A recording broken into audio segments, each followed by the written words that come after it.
The Kansas City cops certainly got an earful from community members during their police commissioners board meeting. Now, we've seen some video from other commissioners board meetings, but this video was incredible. It featured a young woman who really spoke truth to power. At one point, a community member also stood up and called for the resignation of the police chief, Rick Smith. I'll get to more details on that in just a minute. But before I do, let me show you a few clips of this young woman. I wish I knew her name. If you know her, please tell her to run for office. Please give us some more information about her because she's incredible. But here is a community member from Kansas City, Missouri, speaking truth to power during this police commissioner's board meeting. I'm not nice and I don't seek to be respectable. I'm not asking y'all for anything because y'all can't and won't be both my savior and my oppressor.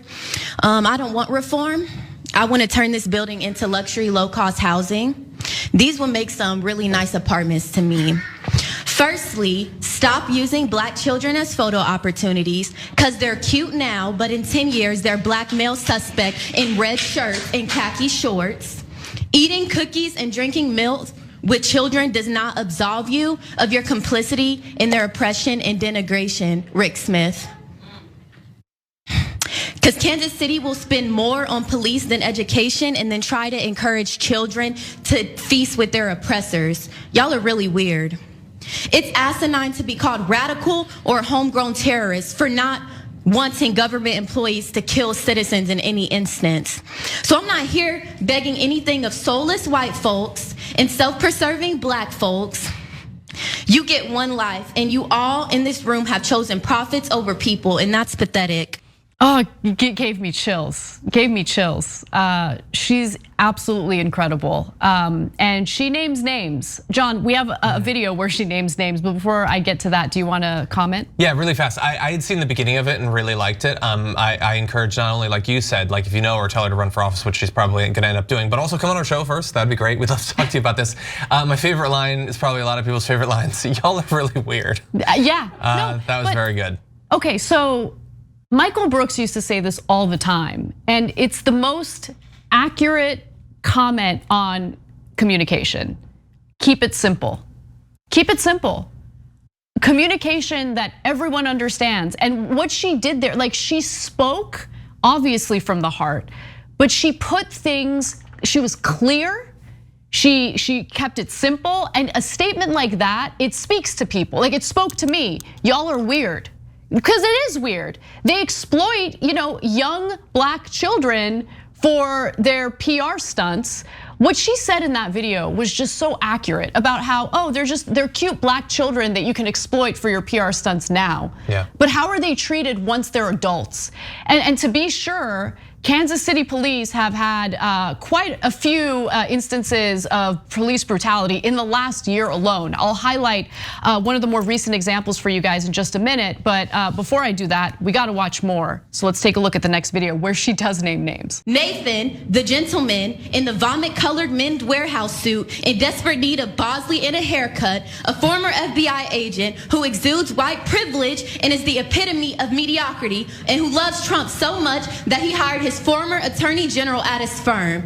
And it's so sweet because he spent most of this meeting looking away with his head in his hands.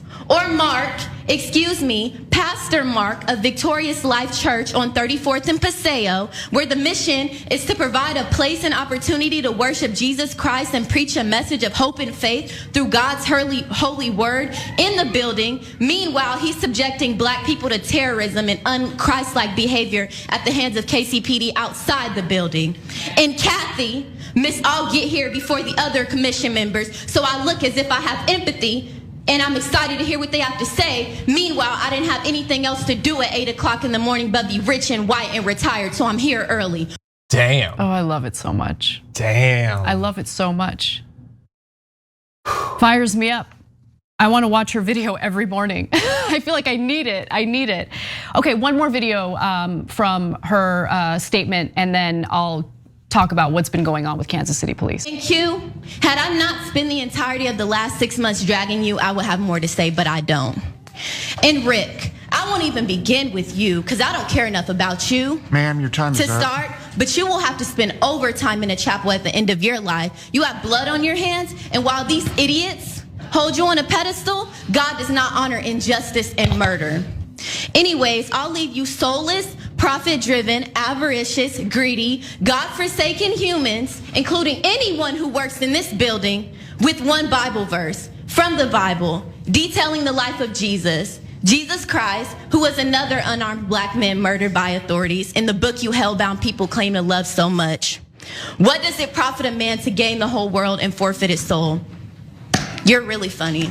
Damn. I love it.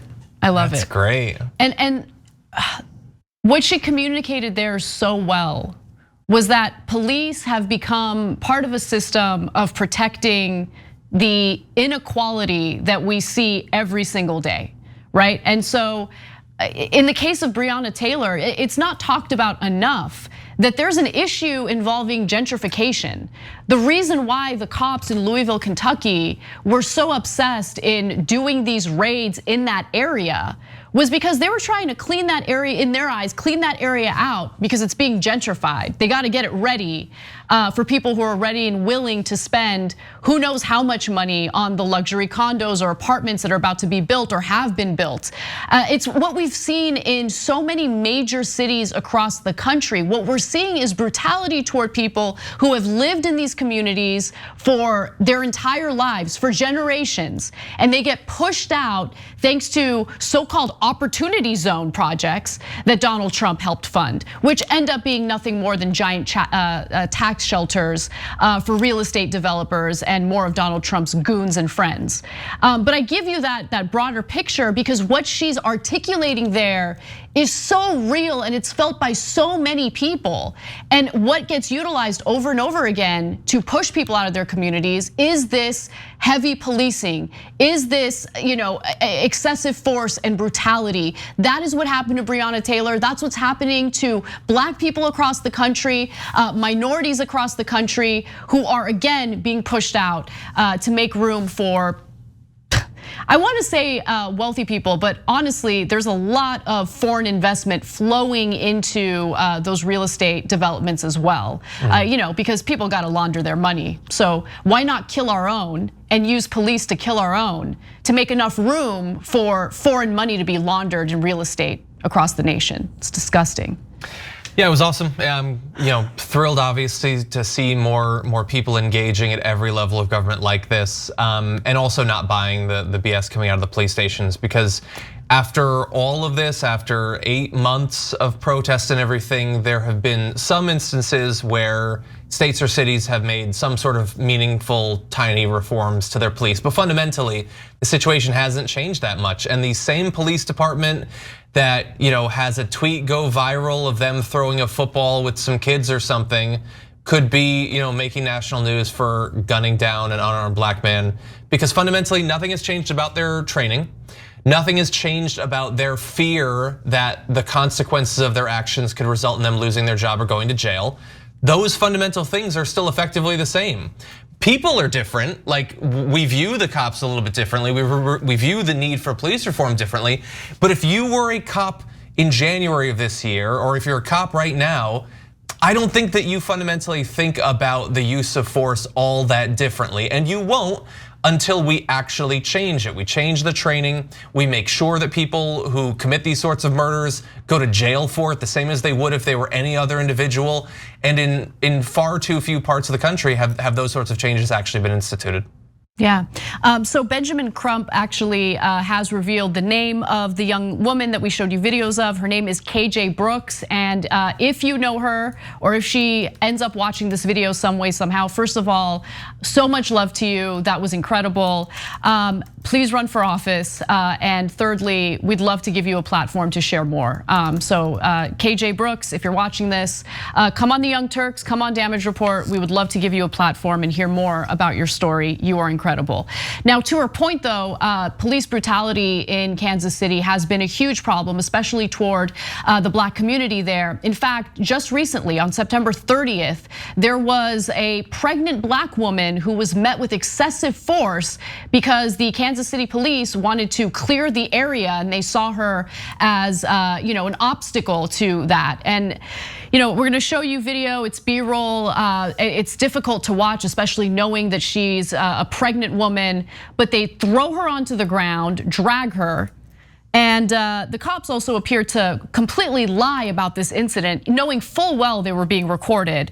The cops had apparently said that she was handcuffed, turned to her side, and immediately placed in a seated position. That's what cops claimed. You watch the video and it's something completely different. The officer who arrested the woman stated he took care not to apply pressure to his legs. Now, because he was like holding her down with his legs. And then video posted online, some of which we just showed you, appeared to show an officer placing his right knee on the face down woman's back, on her back, for at least 16 seconds during the arrest. And that's a case where, luckily there wasn't a fatality, but the woman suffered from, like she had to keep going into the hospital because the pregnancy had complications following, the cops roughing her up like that. It's just hideous. And kind of a demonstration I was just talking about, like how many stories of insane police brutality have we talked about months after Breonna Taylor, George Floyd, anything like that? Anything, all of those cases which have done more than literally anything else to make it a constant topic of conversation that the police are being far too quick to use lethal force, and still cops go out, find themselves in situations like that, and kill people or brutalize them, like in the video that you just showed us. And they do it knowing that there's heightened awareness about it. They do it knowing they're on tape. They just don't seem to care because, again, at the end of the day, you could do all of that, but if you still walk free, if you still maintain your career as a cop after doing it, it's not really that big of an issue, honestly. And look, you can say that I'm wrong, but I'm just judging based on their behavior. They're still doing it. They're doing it, you're right, because they have become emboldened by the lack of consequences that follow. And 25-year-old Deja Stallings is the woman who was roughed up by cops in that video. And they're fighting for justice, and because of KJ and the video that we showed you, she's got support, and we gotta do whatever we can to support people who engage in this type of political activism. And I would love, again, to give her a platform if she's willing to come speak to us. Incredible woman, props to her, props to everyone who's fighting the good fight. Gives me a lot of inspiration to keep going, and I'm grateful for that. Thanks for watching the Young Turks, really appreciate it. Another way to show support is through YouTube memberships. You'll get to interact with us more. There's live chat emojis, badges. You've got emojis of me, Anna, John, JR, so those are super fun. But you also get playback of our exclusive member-only shows and specials right after they air. So all of that, all you gotta do is click that join button right underneath the video. Thank you.